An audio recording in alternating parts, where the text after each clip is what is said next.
नमस्कार, आप लोगों का स्वागत है हमारे YouTube चैनल शिक्षा सबको में। हम लोग उच्चतर माध्यमिक पाठ्यक्रम यानी कि इंटरमीडिएट का व्यवसाय अध्ययन विषय पढ़ रहे हैं। तो आज का जो वीडियो है उसको प्रारंभ करने से पहले मैं चाहूँगा कि आप लोग जो हमारा चैनल है शिक्षा सबको, इसको सब्सक्राइब करें और अगर आपको वीडियोस पसंद आते हैं तो उनको लाइक करें। और हाँ, अगर आपको हमारे जो वीडियोस हैं नए नए वीडियोस के बारे में जानना है तो आप ये बेल आइकन दबाएं और जिससे कि आपको नोटिफिकेशन मिलते रहें, आपको पता चलता रहे कि क्या अपडेट है, हमारे चैनल में कौन सा नया वीडियो आया है। साथ साथ मैं आपके साथ अपना व्हाट्सएप नंबर शेयर कर रहा हूँ जो कि है 7895860757। तो आप लोग अपना इस विषय से संबंधित या किसी और विषय से संबंधित कोई भी परेशानी होती है तो आप लोग हमसे इस व्हाट्सएप नंबर के माध्यम से मैसेज करके पूछ सकते हैं। और आप लोगों से एक अनुरोध ये भी रहेगा कि आप लोग अपने जानने वाले, अपने परिचित, अपने दोस्त जो कि किसी भी हिंदी माध्यम के बोर्ड से पढ़ रहे हैं, भले ही वो हाई स्कूल में हो या इंटर में हो, उनके साथ हमारे इन वीडियोस को, हमारे चैनल को जरूर शेयर। हम लोग मॉड्यूल 1 पर हैं जिसका कि शीर्षक है व्यवसाय हमारे आसपास। इसके अंतर्गत हमने पार्ट 1 पिछले वीडियोस में देख लिया था, पढ़ लिया था। आज हम पार्ट 2 प्रारंभ करेंगे जिसका कि शीर्षक है व्यवसाय की सहायक क्रियाएं, सहायक सेवाएं। ठीक है ना, व्यावसायिक सहायक सेवाएं। तो इसके अंतर्गत हम लोग बात करेंगे जो बहुत सारी जो ऐसी सेवाएं हैं जो कि व्यवसायियों के काम आती हैं, जिसकी की सहायता से वो लोग अपना व्यवसाय चला पाते हैं। उदाहरण के लिए आप अपने जो आसपास के लोग हैं वहां पर देखते होंगे, जैसे कोई मान लीजिए सब्जी बेचने वाला एक व्यवसायी आपके घर के आसपास आता होगा, तो वो क्या करता है, वो अपना जो माल है बेचने के लिए वो कहाँ से लाता है, उसके लिए जो वो माल लेके आता है वो माल जहाँ से वो लेने जाता है वहां तक कैसे पहुंचता है। तो इन सब चीजों के लिए वो बहुत सारी बीच में सेवाएं लेता है जिनको कि व्यवसायिक सेवाएं बोलते हैं, व्यवसाय की सहायक सेवाएं कहते हैं। जैसे वो मान लीजिए वो अपना बिजनेस चलाने के लिए बैंक से ऋण लेगा, शायद हो सकता है लोन लिया हो उसने, या फिर जो सब्जियां उस तक पहुंच रही हैं मंडी के माध्यम से, वो मंडी तक कैसे पहुंचती हैं, टेम्पो या ट्रक के द्वारा। तो इस प्रकार से वहां परिवहन की सेवा का उसने उपयोग किया। तो ये बहुत सारी जो सहायक सेवाओं की आवश्यकता पड़ती है व्यवसायिक क्रियाओं को सफलतापूर्वक चलाने के लिए। ठीक है, तो इन्हीं सब क्रियाओं के बारे में हम इस पार्ट में बात करने वाले हैं। और आपकी जानकारी के लिए मैं बता दूं कि जो हम बात इस पार्ट 2 के अंदर करने वाले हैं, इसमें बहुत सारी जो सेवाएं हैं, जैसे बैंकिंग है, बीमा है, परिवहन है, भंडारण है, संप्रेषण सेवाएं हैं, ये सब हम बहुत डिटेल से हाई स्कूल में पढ़ चुके हैं। हाई स्कूल में हमने हर एक सेवा का अलग अलग एक पार्ट पढ़ा था। तो अगर आप लोगों को और ज्यादा उसके बारे में डिटेल में पढ़ना हो, क्योंकि मैं इसमें आपको बहुत संक्षेप में समझाने वाला हूँ, बहुत ज्यादा डीपली मैं आपको नहीं पढ़ाऊंगा इसमें, क्योंकि ये पार्ट 2 पूरे का पूरा सिर्फ और सिर्फ इन सहायक सेवाओं को कवर कर रहा है, बल्कि हमने हाई स्कूल में हर एक सेवा का अलग अलग से एक पार्ट पढ़ा था। तो मैं आपको उन पाठों का जो लिंक है वो अपने डिस्क्रिप्शन में डाल दूंगा, जो इसके बाद जो इसमें यूट्यूब वीडियो में जो डिस्क्रिप्शन होता है उसके अंदर डाल दूंगा। वहां से आप लोग उन इन अगर सहायक सेवाओं के बारे में आप ज्यादा जानना चाहें तो वहां से जान सकते हैं। ठीक है, और वैसे भी अगर आपको कोई टॉपिक समझ में नहीं आएगा तो आप बता दीजिएगा, मैं उसको अलग से आपको टॉपिक बनाकर दे दूंगा। तो व्यवसाय की सहायक सेवाएं, जैसे मैंने अभी बात की, व्यवसायिक सहायक से जो क्रियाएं हैं, जो सेवाएं हैं, वो क्या होती हैं, वो व्यापार के सहायक के रूप में कार्य करती हैं, मतलब सहायता देने का काम करती हैं, तथा उत्पादक से उपभोक्ता तक, कहाँ से, जहाँ पे वस्तुओं का उत्पादन हो रहा है वहां से जो इंडिविजुअल या जो उपभोक्ता है जो उसको उपयोग कर रहा है वहां तक वस्तुओं के सुगम प्रवाह एवं व्यवसाय के संचालन को संभव बनाती हैं। अगर ये व्यावसायिक सहायक सेवाएं ना हो तो व्यवसाय संभव नहीं है। ठीक है ना, इनकी वजह से ही व्यवसाय संभव हो पाता है। इन जो सेवाएं हैं इनके उदाहरण हैं बैंकिंग, बीमा, परिवहन, भंडारण एवं संप्रेषण। ऐसी बहुत सारी सेवाएं हमने हाई स्कूल में पढ़ी थी, तो इसके बारे में हम यहाँ पर संक्षेप में बात करेंगे इस चैप्टर में। सबसे पहले बात आती है बैंकिंग की। तो बैंक के बारे में आप सबको पता है, बैंकिंग क्या होती है। बैंकिंग धन एवं उधार संबंधी लेन देनों से संबंधित क्रिया को बैंकिंग बोलते हैं। ठीक है, और बैंकिंग से अगर तात्पर्य देखें, जो बैंकिंग की जो एक स्टैंडर्ड डेफिनेशन या जो कहना चाहिए जो मानक जो परिभाषा है वो इस तरीके से है कि बैंकिंग से तात्पर्य जनसाधारण से ऋण उपलब्ध करवाने, ठीक है, क्या क्या उपलब्ध करवाने, ऋण, ऋण जिसको लोन बोलते हैं, आप पैसा लेते हैं आप बैंक से, अथवा निवेश के लिए जमा के रूप में धन स्वीकार करना जिसका पुनः भुगतान मांग पर, ठीक है ना, जमा जो आप कर रहे हैं उसका भुगतान आपको कब होगा, जब आप मांगेंगे, मांग पर अथवा चेक या ड्राफ्ट इत्यादि द्वारा किया जाता है, ठीक है ना। तो बैंकिंग क्या है, बैंकिंग ऐसी सेवा है जो जनसाधारण से ऋण, जो जनसाधारण को ऋण उपलब्ध कराती है या फिर निवेश के लिए जमा के रूप में धन स्वीकार करती है, ठीक है ना। तो बैंकिंग का क्या महत्व है, बैंक किस प्रकार से जो व्यवसायी हैं उनके काम आते हैं, ये पूंजी निर्माण में सहायक होते हैं, ठीक है ना। बैंकों के माध्यम से पूंजी का निर्माण होता है। अब बैंकों पे क्या होता है, बैंकों में लोग अपनी बचत रखते हैं, जो बचाते हैं वो बैंक में ले जाके रखते हैं, ठीक है ना। और वो जो बैंक हैं वो इन चीजों को, जो ये पैसा जनसाधारण से इकट्ठा करते हैं, उनको व्यावसायिक संगठनों और औद्योगिक इकाइयों को व्यापारिक क्रियाओं के लिए ऋण और अग्रिम राशि के रूप में देते हैं। इस प्रकार से परोक्ष रूप से बचत को निवेश में बैंक परिवर्तित करते हैं, जिसकी सहायता से कि वो पूंजी निर्माण करते हैं और इससे अर्थव्यवस्था का विकास होता है। दूसरा जो महत्व है वो व्यवसाय की सेवा के रूप में है। तो बैंक, जैसे मैंने अभी कहा कि बैंक उनको वित्त जो पैसा है वो प्रदान करते हैं, वो चाहे आप ऋण के रूप में लें, चाहे अग्रिम के रूप में लें, अग्रिम को इंग्लिश में एडवांस बोलते हैं, आप लोन लें या एडवांस लें, ठीक है ना, ये सेवा प्रदान करते हैं। दोनों तरीके के देते हैं, वो लंबे समय के लिए भी देते हैं जो पैसा है, और छोटी समय के लिए भी देते हैं। पैसे के हस्तांतरण की व्यवस्था करते हैं, पैसा अगर एक व्यवसायी को दूसरे व्यवसायी को देना है तो उसके वो भी बैंक के माध्यम से होता है।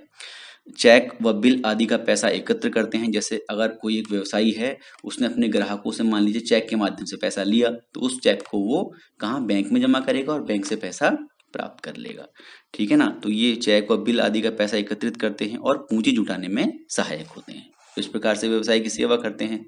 मुद्रा के उपयोग को कम करते हैं। अब मुद्रा के उपयोग को कैसे कम करते हैं, अगर आपने किसी को कहीं किसी एक शहर से दूसरे शहर कुछ पैसा लेके जाना है, तो अच्छा ये है कि आप उस पैसे को बैंक में जमा कर देंगे, ठीक है ना, और उसके एवज में वहां से एक ड्राफ्ट ले लेंगे और ड्राफ्ट को ले जाकर दूसरे शहर में जिसको भी आपको देना है, चाहे वो ड्राफ्ट के माध्यम से दें, चाहे चेक से भुगतान करें।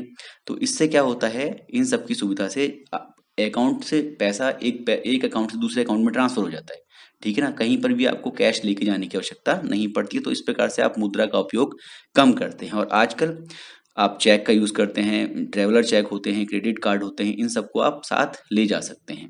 तो इस प्रकार से मुद्रा के उपयोग में काफी कमी आती है। और आप लोग भी देख रहे होंगे कि आप लोग यूपीआई से पेमेंट करते हैं, पेटीएम से करते हैं, गूगल पे से करते हैं। तो इसमें क्या है कि आपको पैसे की आवश्यकता नहीं होती है और आप मुद्रा, जो रुपया है, जो नोट है छपे हुए, उनका उपयोग कम से कम करने लगे हैं। अगला, बचत को गति प्रदान करता है। बैंकों के माध्यम से आप बचत करते हैं, जो एक्स्ट्रा पैसा है उसको बचत के रूप में वहां जमा रखते हैं और उसके एवज में बैंक आपको बचत के ऊपर ब्याज देता है। इस प्रकार से बचत को गति प्रदान करता है बैंक। ग्रामीण अर्थव्यवस्था को लाभ, मतलब बैंक जो है वो ग्रामों की अर्थव्यवस्था है उसको लाभ पहुंचाता है। कैसे, कि किसानों और काश्तकारों को जो रियायती दर पर ऋण उपलब्ध कराता है, मतलब कम दर पर उनको लोन देता है। वहाँ ग्रामीण क्षेत्रों में बचत को बढ़ावा देते हैं, ठीक है ना। इससे क्या होता है, इससे ग्रामीण अर्थव्यवस्था को सहायता मिलती है, ठीक है। इसके पश्चात क्या है, इसके पश्चात है अर्थव्यवस्था का संतुलित विकास।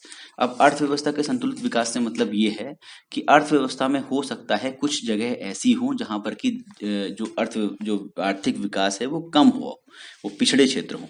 तो बैंक उन क्षेत्रों की पहचान करता है जहां औद्योगिक विकास के लिए विशेष सहायता की आवश्यकता हो, जहां की सहायता की आवश्यकता होती है और बैंक वहां पर आवश्यक सहायता प्रदान करता है।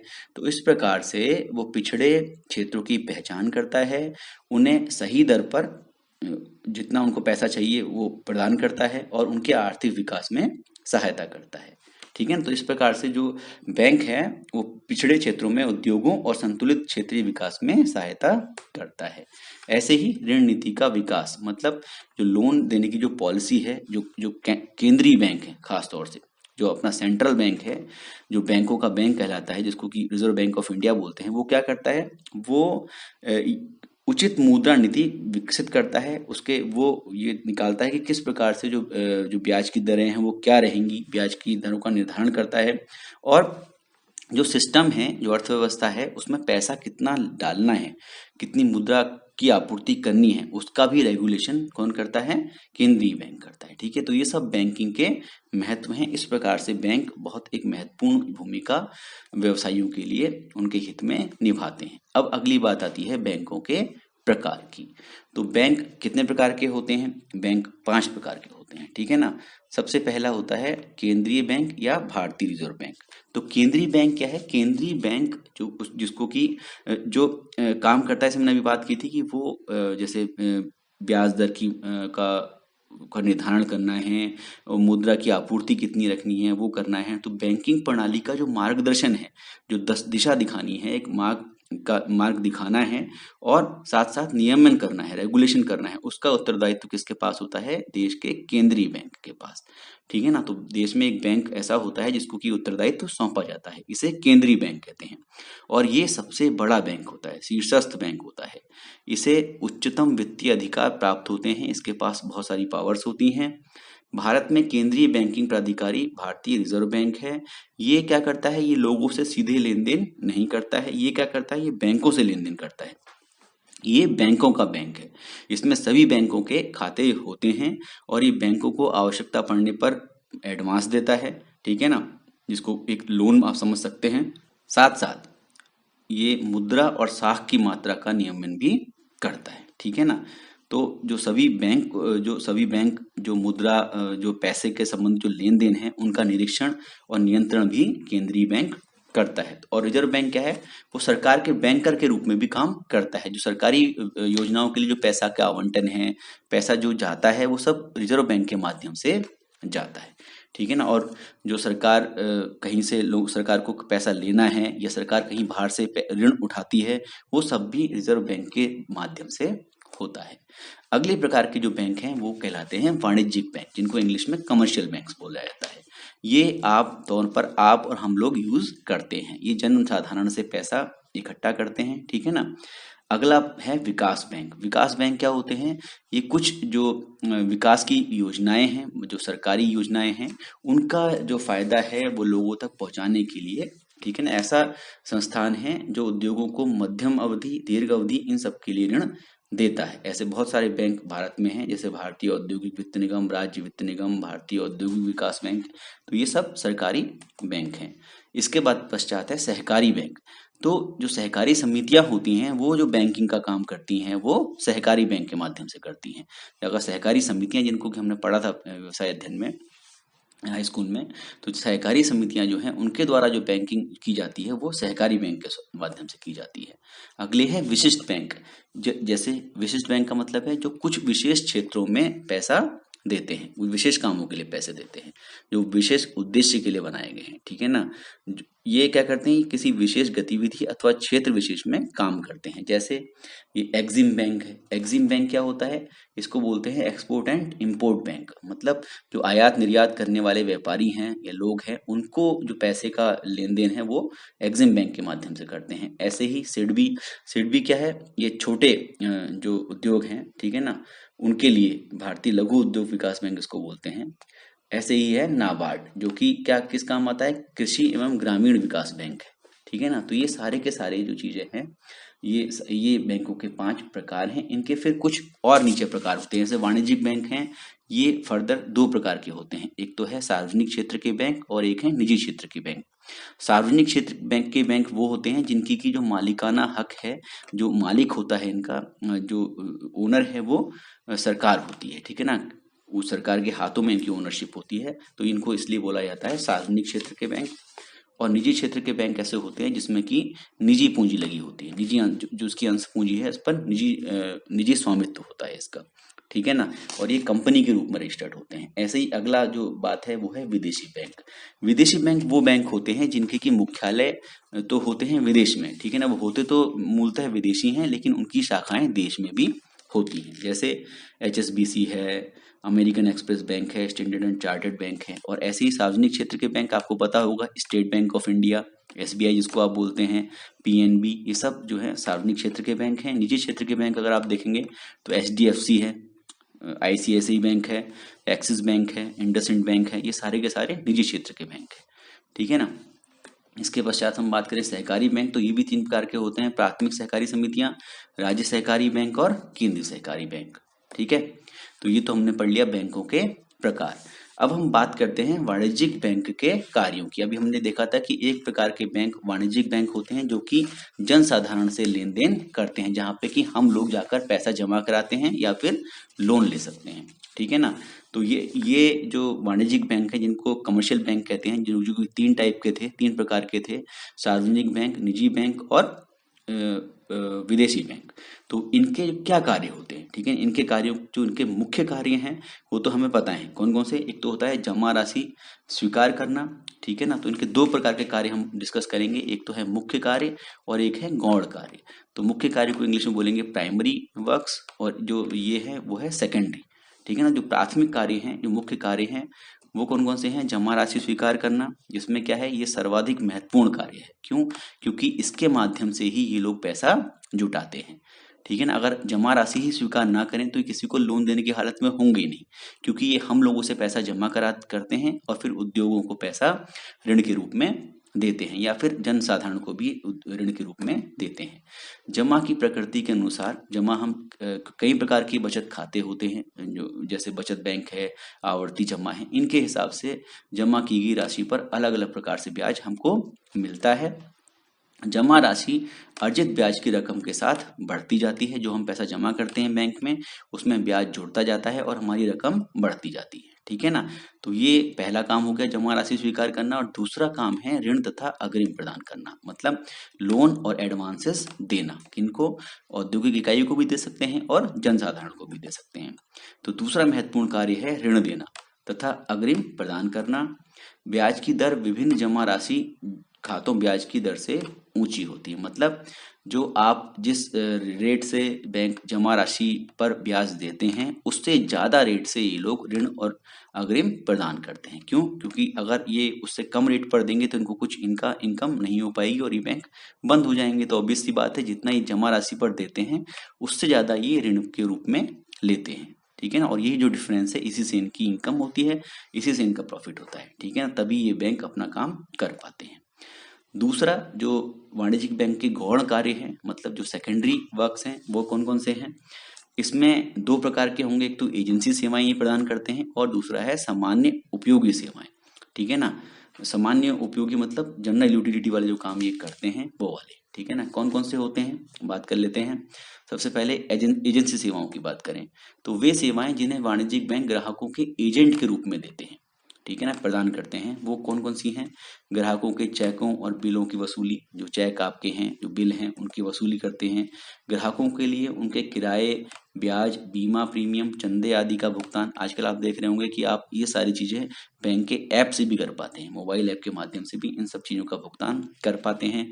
ग्राहकों के लिए लाभांश, लाभांश क्या होता है? डिविडेंड बोलते हैं इसको। अभी वो आगे बढ़ोगे तो आप पढ़ोगे, जैसे जो आप अगर आप किसी कंपनी में शेयर लेते हैं, किसी कंपनी के हिस्सेदार बनते हैं, तो वो आपको जो प्रॉफिट होता है उससे में से कुछ एक भाग आपको देती है लाभांश के रूप में, उसको डिविडेंड बोलते हैं इंग्लिश में।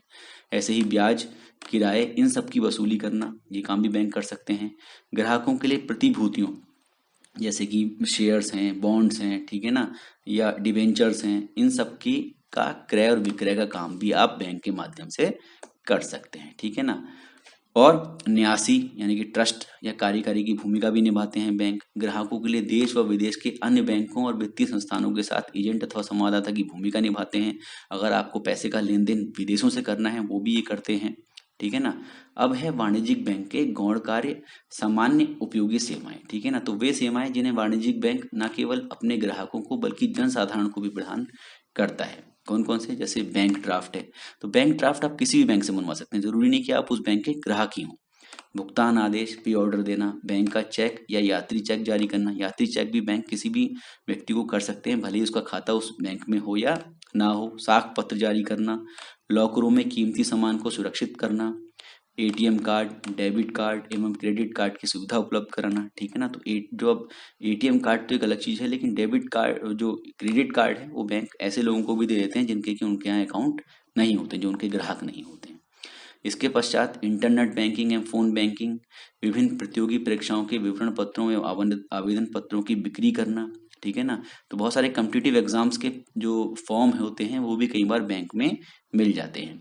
टेलीफोन एवं बिजली बिलों का भुगतान स्वीकार करना, सरकार एवं सार्वजनिक संस्थाओं द्वारा जारी ऋणों का अभिगोपन करना, ठीक है ना। जो ऋण हैं उनकी वसूली करना, उनके बारे में हिसाब किताब रखना, ग्राहकों की वित्तीय स्थिति के संबंध में जानकारी, जो उनके ग्राहक हैं उनकी जो फाइनेंशियल हेल्थ है। कई बार ऐसा होता है कि कई बार जो ग्राहक हैं वो अपनी गारंटी अगर दिलवानी होती है तो बैंक के माध्यम से दिलवाते हैं, ठीक है ना। तो बैंक ये सर्टिफाई करता है कि जो इनकी फाइनेंशियल हेल्थ है, जो वित्तीय स्थिति है, वो ठीक है। बैंक खातों के प्रकार की बात करें तो सबसे पहला है बचत जमा खाता, दूसरा है चालू जमा खाता, और तीसरा सावधि जमा खाता, और चौथा आवर्ती जमा खाता। तो बचत जमा खाता क्या होता है? बचत जमा खाता जो होता है उसमें आप ये बेसिकली क्या होता है, बचत को प्रोत्साहित करने के लिए, बचत की आदत बनाने के लिए इस प्रकार के खाते को दिया जाता है, किस खाते का ऑप्शन दिया जाता है। इसको आप बहुत छोटी सी राशि से खोल सकते हैं और इस खाते में आप कितनी बार भी राशि जमा कर सकते हैं, ठीक है ना। जमा आप कितनी बार भी कर सकते हैं, लेकिन पैसा निकालने पर अगर आप निकालने जाएंगे तो उसके लिए कुछ प्रतिबंध रहते हैं, ठीक है ना। हो सकता है आप महीने में 2-3 बार ही निकाल सकें। और इसमें क्या होता है, हर दिन का जो आपका बैलेंस है उसके ऊपर आपको ब्याज मिलता है, लेकिन ये बात बहुत गौर करने की, इसमें सबसे कम ब्याज होता है, ठीक है ना। इसमें ब्याज की जो दर है वो सबसे कम होती है। सारी जो जमा योजनाएं हैं उनमें सबसे कम ब्याज बचत जमा खाता में मिलता है, ठीक है ना। इसमें खाता धारक को पासबुक भी दी जाती है, जो खाते में जमा की गई राशि, खाते से निकाली गई राशि, सबका रिकॉर्ड रख सकती है, ठीक है ना। तो आप जो पासबुक है उसके माध्यम से जो आपके खाते की जो ट्रांजेक्शन्स हैं उनका हिसाब किताब आप रख सकते हैं। दूसरा है चालू जमा खाता। तो चालू जमा खाता सबसे महत्वपूर्ण है किसके लिए? व्यापारियों के लिए, ठीक है ना। क्यों? क्योंकि ये जो जमा खाता है ये उद्योगपतियों और व्यवसायियों को जरूरत के हिसाब से पैसा जमा करने या फिर निकालने की सुविधा देता है। इसमें राशि कभी भी चेक के द्वारा निकाली जा सकती है। ऐसे खाते में जमा पर किसी प्रकार का प्रतिबंध नहीं है, आप कितना ही पैसा इस अकाउंट में जमा कर सकते हैं। और साथ साथ एक चीज ये है कि इसमें किसी भी प्रकार का ब्याज नहीं दिया जाता है, इसमें कोई ब्याज नहीं होता है, ठीक है ना। चालू जमा को मांग जमा भी कहते हैं, क्योंकि इसमें जमाकर्ता के मांगने पर राशि का भुगतान किया जाता है, ठीक है ना। तो इसमें जो जमा है पैसा वो आप कभी भी निकाल सकते हैं, कितना भी निकाल सकते हैं। खाता धारक को इसमें पासबुक दी जाती है, जैसे उसमें दी जाती है। अगला है सावधि जमा खाता। तो सावधि का मतलब है कि एक विशिष्ट अवधि में पैसा रखना। तो उसमें एक निश्चित राशि एक निश्चित अवधि के लिए जमा कराई जाती है। जैसे आप 1 साल के लिए, 2 साल के लिए, 3 साल के लिए, 5 साल के लिए ऐसे इसमें जमा करा सकते हो। इसको इंग्लिश में बोलते हैं फिक्स डिपॉजिट, ठीक है ना। इसमें आप पैसा फिक्स कर देते हैं क्योंकि आपको एक निश्चित अवधि के बाद ही मिलता है। इसको आप समय जमा या दीर्घ अवधि जमा भी कहते हैं। और इसमें जो ब्याज दर होती है वो बचत खाता जमा खाता से ज्यादा होती है, ठीक है ना। इसमें ब्याज मिलता है और ज्यादा ब्याज मिलता है, ठीक है। और सबसे लास्ट में आता है आवर्ती जमा खाता। आवर्ती जमा खाता क्या है? अगर आपको छोटी छोटी बचत करनी है और हर महीने के हिसाब से आप रेगुलर जमा करना चाहते हो तो उसको बोलते हैं आवर्ती जमा खाता, ठीक है ना। इसमें क्या फायदा होता है? इसमें भी आप 5 साल के लिए, 7 साल के, 10 साल के लिए, कितने भी साल के लिए एक निर्धारित राशि प्रति माह आपको जमा करनी होती है एक निश्चित अवधि के लिए। और इस प्रकार जब आप जमा करते हैं तो इसको संचयी जमा खाता भी कहते हैं, ठीक है ना। इसको संचयी जमा भी खाता भी कहते हैं। इसमें भी आपको पासबुक दी जाती है। और इसमें छोटी बचत करने वाले, इसमें मैंने आपको पहले ही बताया था कि छोटी बचत करने वाले लोग इसका उपयोग करते हैं। और इसमें जो दिए ब्याज है वो सावधि जमा योजना से तो कम होता है, लेकिन बचत जमा खाता योजना से ज्यादा होता है, ठीक है ना। बचत जमा खाता से ज्यादा ब्याज इसमें आपको मिलता है। तो ये हो गए बैंक खातों के प्रकार। अब हम देखेंगे बैंक की सेवाओं के बारे में। तो बैंक की क्या क्या सेवाएं होती हैं? बैंक के द्वारा बैंक ड्राफ्ट जारी करवा सकते हैं। बैंक ड्राफ्ट क्या होते हैं? बैंक ड्राफ्ट एक ऐसा इंस्ट्रूमेंट है जिसके की माध्यम से आप, जैसे एक चेक होता है, ठीक है ना। तो बैंक ड्राफ्ट के माध्यम से आप एक स्थान से दूसरे स्थान पर धन भेजने का एक ये सुविधाजनक और सुरक्षित तरीका है। इसमें क्या है, बैंक द्वारा अपनी किसी अन्य शाखा को एक निश्चित राशि का भुगतान प्राप्तकर्ता अथवा आदेशित व्यक्ति को भुगतान करने का आदेश होता है। मतलब जो बैंक है वो आपको एक ड्राफ्ट, अगर आप ड्राफ्ट बनवाएंगे उससे, तो उस ड्राफ्ट में जो अमाउंट लिखी होगी वो आप उस बैंक की किसी दूसरे शहर की ब्रांच से जाकर इस ड्राफ्ट को जमा करके ले सकते हैं इजीली। ठीक है ना। ये चेक से थोड़ा डिफरेंट होता है। चेक में क्या होता है, चेक में जरूरी नहीं कि जो आपको पैसा दे, जो चेक दे रहा है उसमें उसके अकाउंट में पैसा हो। ड्राफ्ट के केस में क्या है, ड्राफ्ट के केस में आप पैसे का भुगतान करते हो तब बैंक आपको ड्राफ्ट जारी करता है। तो ये एक श्योरिटी होती है कि क्या श्योरिटी होती है कि इसमें जो राशि है वो निर्धारित है कि इसमें मिलनी ही मिलनी है, निश्चित है राशि। ठीक है ना। और ये जो ड्राफ्ट है आप छोटा सा कमीशन देके किसी भी बैंक से ये ड्राफ्ट बनवा सकते हैं। आप उसको फॉर्म भर के देंगे और पैसा देंगे तो बैंक उसको बैंक ड्राफ्ट दे देगा। ठीक है ना। फिर आप ये बैंक ड्राफ्ट जिसको आपको भुगतान करना है उस प्राप्तकर्ता को आप दे देंगे, कुरियर से भेज देंगे, डाक के माध्यम से भेज देंगे, और भुगतानकर्ता जो होगा वो ड्राफ्ट को प्राप्त कर लेगा और बैंक में उसको जमा करा देगा और बैंक से पैसा ले लेगा। सिंपल है। ठीक है ना। इसके पश्चात है बैंकर चेक, जिसको कि भुगतान आदेश बोलते हैं। ठीक है ना। ये भी बैंक ड्राफ्ट के समान ही होता है, लेकिन इसमें शर्त ये होती है कि जिस शाखा ने इसको जारी किया है, जिस बैंक ने इसको जारी किया है, जिस बैंक की शाखा ने, उसी शाखा पर इसका भुगतान मिलेगा। ठीक है ना। दूसरी किसी शाखा पर नहीं मिलेगा। ठीक है ना। तो ये इसका बेसिक डिफरेंस है ड्राफ्ट के साथ। और इसमें जो ड्राफ्ट में जो कमीशन होता है उससे कम कमीशन पर बैंकर चेक बन जाता है। अगला है वास्तविक समय सकल निपटान।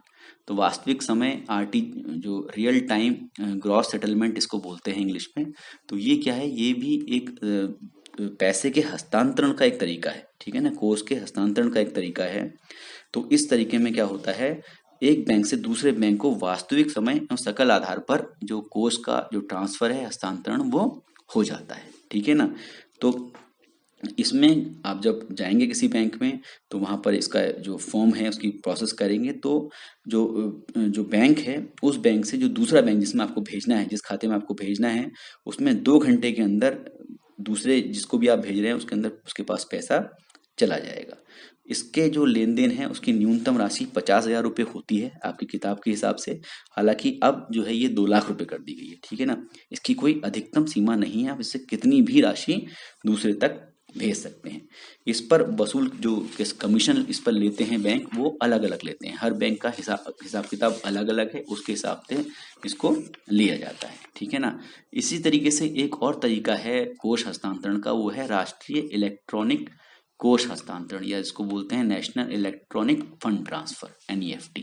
तो NEFT क्या है, वो इससे कम अमाउंट के लिए होती है RTGS से, और इसमें वास्तविक समय में नहीं होता है, थोड़ा टाइम लगता है।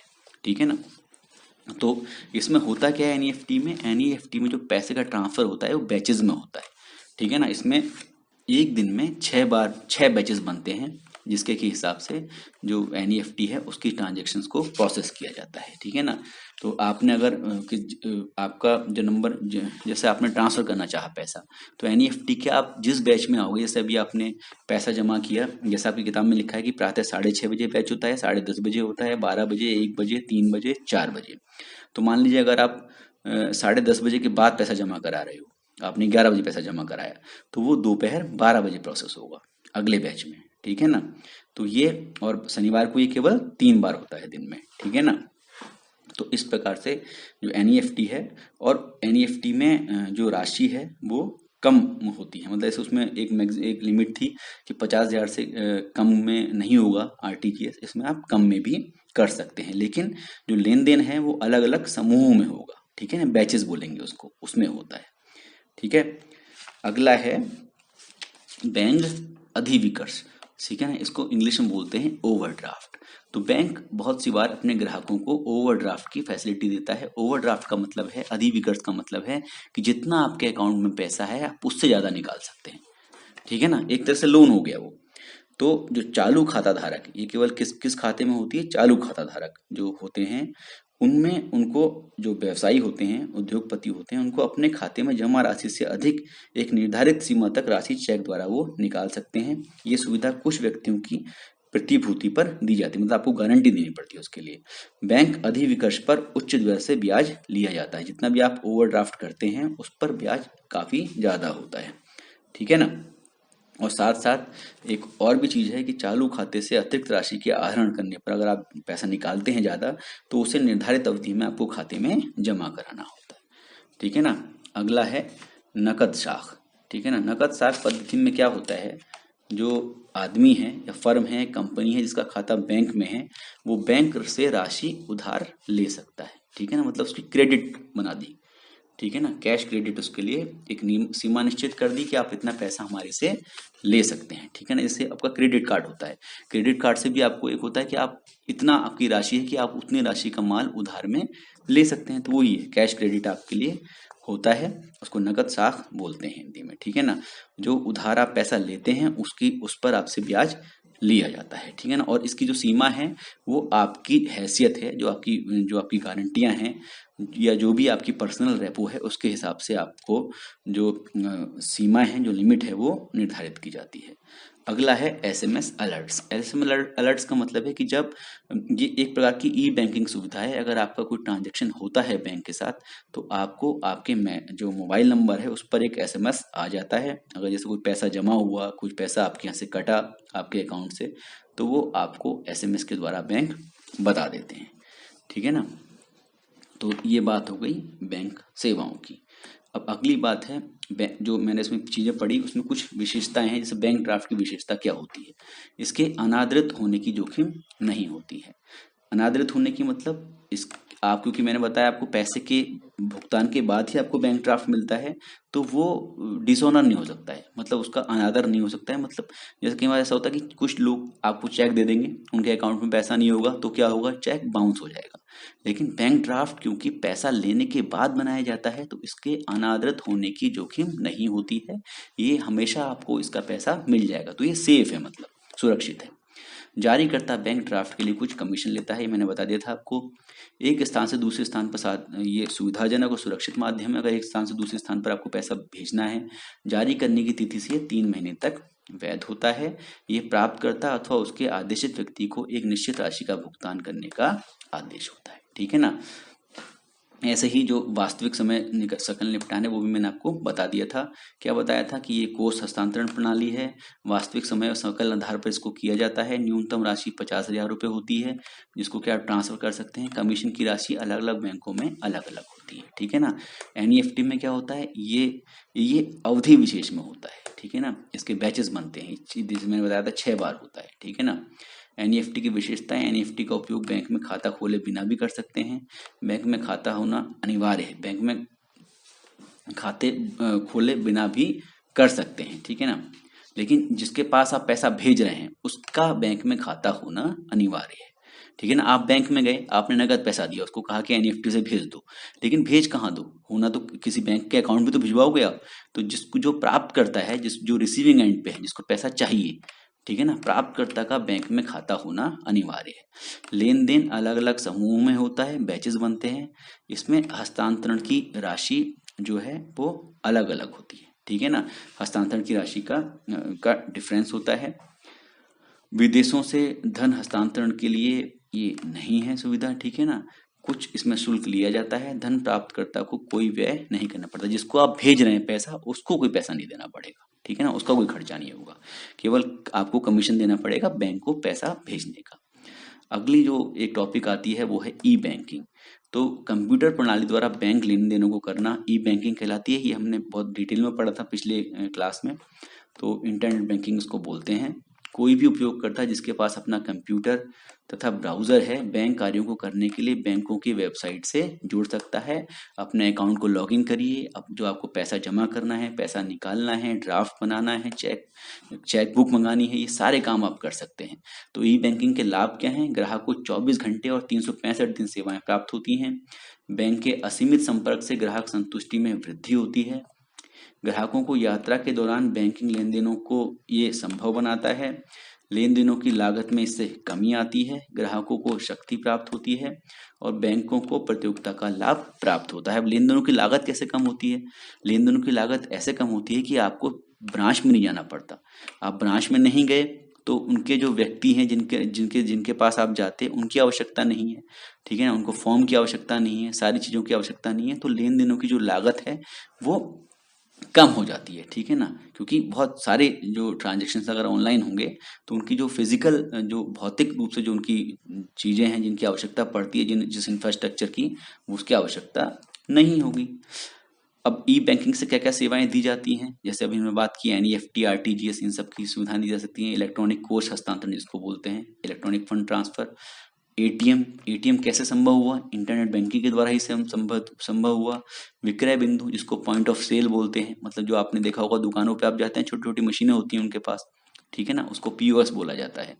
तो वहां पर आप जाते हैं, अपना कार्ड स्वाइप कराते हैं और पैसा उनको मिल जाता है। इलेक्ट्रॉनिक आंकड़ों का आदान प्रदान, ठीक है ना, और डिजिटल कैश। डिजिटल कैश मतलब एटीएम, डेबिट कार्ड, ठीक है ना, क्रेडिट कार्ड, ये सब क्या है, डिजिटल कैश है। आपके पास कैश नहीं है लेकिन आपका जो सारा कैश है वो उस कार्ड के अंदर है, डिजिटल फॉर्म में, ठीक है। इसके बाद आती है बात डाक और संचार सेवाओं की। इसमें पार्सल पोस्ट है, तो निश्चित आकार और भार में पार्सल डाक द्वारा भेजने जा सकते हैं। पार्सल के डाक व्यय उनके भार एवं दूरी आदि के अनुसार अलग अलग होते हैं। अब हम बात कर रहे हैं बैंकों से थोड़ा निकल के, अब दूसरी सेवा आ गई, यह है डाक और संचार सेवाएं। पार्सल पोस्ट के द्वारा देश के भीतर व देश के बाहर वस्तुएं भेजी जा सकती हैं। इसी तरीके से होता है कुरियर। कुरियर क्या होती है, कुरियर निजी क्षेत्र के द्वारा दी जाती है। ये सेवाएं निजी क्षेत्र के उद्यमों द्वारा प्रदान की जाती हैं, जो प्राइवेट लोग हैं वो देते हैं। पत्र तथा छोटी मात्रा में उत्पाद एक स्थान से दूसरे स्थान पर कुरियर सेवाओं के द्वारा भेजे जाते हैं, ठीक है। अगला है बचत योजनाएं। तो बचत योजनाएं जो डाक घर में उपलब्ध होती हैं वो है आवर्ती जमा, राष्ट्रीय बचत प्रमाण पत्र जिसको एनएससी बोलते हैं, नेशनल सेविंग सर्टिफिकेट, सार्वजनिक भविष्य निधि, मासिक आय योजना, ये सारी की सारी क्या है, ये बचत योजनाएं हैं जो आपको डाक घर पर भी मिल जाती हैं। इसके बारे में हम अगले जो वीडियो है उसमें भी बात करेंगे और हाई स्कूल में भी इसके बारे में बहुत डिटेल में बात हम कर चुके हैं। अगली चीज आती है बीमा की, ठीक है ना। तो बीमा क्या होता है, एक शॉर्ट में बता देता हूँ। बीमा व्यवसाय जोखिमों से नाम मात्र का अधिशुल्क, जिसे प्रीमियम कहते हैं, लेकर संरक्षण प्रदान करता है। हमने शुरू में पढ़ा था कि व्यवसायिक जोखिम क्या होता है, ठीक है। तो व्यवसायिक जोखिम क्या होता है कि ऐसी अनहोनी घटनाएं, ठीक है ना, जिनके की कारण व्यवसाय को घाटा हो सकता है, हानि हो सकती है, वो सारे सारे व्यवसायिक जोखिम कहलाते हैं। तो अगर व्यवसायी चाहे इन जोखिमों को कम करना, तो उस केस में वो एक संस्था की मदद ले सकता है जिसको कि बीमा कंपनी कहते हैं। बीमा कंपनी के माध्यम से वो अपने जोखिम को बीमा कंपनी के साथ बांट लेता है। वो एक बीमा पॉलिसी उस कंपनी से ले लेता है और वो बीमा पॉलिसी क्या होती है, वो उसको वचन देती है कि अगर कुछ नुकसान किसी एक घटना के कारण होता है तो उसकी भरपाई वो बीमा कंपनी करेगी। और इसके एवज में बीमा कंपनी जो बीमित व्यक्ति है या कंपनी जो कंपनी है उससे क्या लेती है, एक प्रीमियम लेती है, एक राशि लेती है, और इस प्रकार राशि लेकर उसको संरक्षण यानी कि सुरक्षा प्रदान करती है, ठीक है ना। नाम मात्र का जो अधिशुल्क जिसकी बात कर रहे हैं उसको प्रीमियम कहा जाता है। दूसरे शब्दों में इससे व्यवसाय में सहायता मिलती है, क्योंकि व्यावसायिक गतिविधियों के दौरान जो हानियां हो जाती हैं उन्हें पूरा पूरा अथवा इसके कुछ भाग की भरपाई कौन कर देती है, बीमा कंपनी कर देती है, ठीक है। सभी प्रकार के जोखिमों का बीमा नहीं होता है, लेकिन कई सारी चीजें ऐसी हैं जिनका की बीमा किया जाना संभव नहीं है। सारे जोखिम नहीं कवर कर सकते आप, कुछ ही जोखिमों का बीमा हो सकता है। ऐसे एक मैंने आपकी बात की थी कि राजनीतिक अस्थिरता है, ठीक है ना, या फिर कुछ ऐसा हो जाए जो कि जैसे अभी ये कोरोना वाला चीजें थी, ठीक है ना, अब इसमें कहाँ पता था कि कुछ ऐसा हो सकता है, ठीक है ना। तो इस कुछ ऐसे जोखिम है जिनको कि आप कवर नहीं कर सकते हैं। तो बीमा का अर्थ क्या होता है, यह बीमाकार एवं बीमित, ठीक है ना, के बीच अनुबंध है, कॉन्ट्रैक्ट है, जिसके अनुसार बीमाकार निश्चित राशि यानी कि प्रीमियम के बदले बीमित को एक निश्चित घटना, एक निश्चित आयु प्राप्त करने द्वारा अथवा मृत्यु के घटित होने पर एक निश्चित राशि देने का वचन देता है, अथवा जिस जोखिम का बीमा किया गया है उसके कारण हानि होने पर वास्तविक हानि की पूर्ति का वचन देता है। तो इसको बोलते हैं बीमा, ठीक है ना। इसको हम अभी डिटेल में अगले उसमें पढ़ेंगे, बीमा का महत्व भी उसमें देख लेंगे, ठीक है ना, और बीमा के प्रकार के बारे में पढ़ेंगे, जीवन बीमा, अग्नि बीमा, सामुद्रिक बीमा और अन्य प्रकार के बीमा के बारे में, ठीक है। तो आज का लेक्चर काफी लंबा हो गया, लेकिन क्योंकि ये चीजें आपको शॉर्ट में समझा रहा हूँ, अगर आपको देखना होगा तो हाई स्कूल की वीडियोस आप देख सकते हैं, और कुछ भी अगर परेशानी है तो आप हमसे इस व्हाट्सएप नंबर पर संपर्क कर सकते हैं, जो कि है 7895860757। आप लोगों से एक अनुरोध रहेगा कि आप लोग हमारे इन वीडियोस के बारे में, हमारे इस चैनल के बारे में अपने दोस्तों, अपने ऐसे परिचित जो कि किसी भी हिंदी माध्यम के बोर्ड से इंटरमीडिएट या फिर हाई स्कूल की तैयारी कर रहे हैं, उनके साथ जरूर शेयर कीजिएगा। धन्यवाद।